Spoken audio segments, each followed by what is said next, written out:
Petas, the hungry ghosts, are beings shaped by craving so intense that it becomes their world.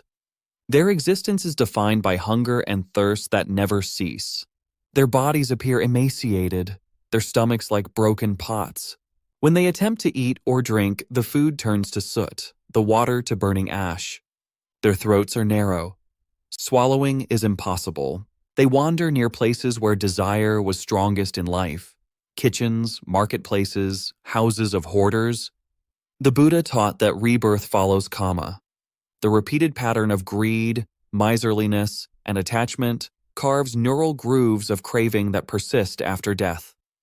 A life lived for possessions, for status, for hoarded pleasures, produces a mind whose habitual energy is never enough. At death, that energy does not vanish. It finds an environment that matches it. Petas are that environment given form.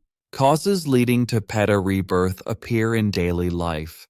Refusing to feed the hungry while having enough, denying medicine to one in need to protect wealth, betraying friends to gain profit, accumulating wealth by deceit, delighting in others' scarcity, even subtle forms of stinginess, always keeping more than needed, always planning to keep for later while others starve. Strengthen the peta habit. Petas experience social isolation and a burning sense of regret. They may haunt memory and conscience, appearing as nightmares, sudden cravings, or obsessive thoughts in the living. In many canonical stories, Petavatthu and other texts, petas plead for offerings or perform pitiable acts and sometimes compassionate deeds by the living. Shared food, chanting, merit transferred, provide release and a better rebirth. The Peta realm teaches the living a clear law. What is hoarded now becomes hunger later. Hoarding is self-harm extended through samsara. The mind that feeds itself on not giving grows hollow. Practical methods that change the trajectory begin immediately. Giving, Dāna, weakens greed. Even small, regular generosity retrains attention away from accumulation toward connection. Mindful reflection on impermanence reveals the futility of clinging to things that will not accompany us.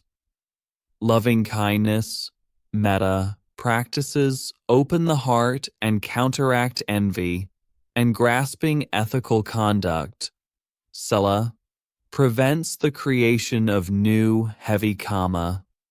At the moment of death, the habitual weight of craving and the last mental quality guide rebirth. A life of generous habit and mindful contentment produces a last mind that inclines away from the peta realm. Conversely, a life of selfish accumulation and contempt for others conditions a final mind that searches for possession and thus finds only hunger. Petas are not hopeless. Canonical accounts show that the living can help. Offerings, merit transfer, and recollection of the Dharma can relieve blocked minds and create causes for uplift. Yet, reliance on ritual alone misses the point. The deepest remedy is to transform the heart now. Practice generosity, restraint, and wisdom. The Buddha's teaching points to a permanent solution. Destroy craving. Sīla prepares the heart. Samadhi steadies it.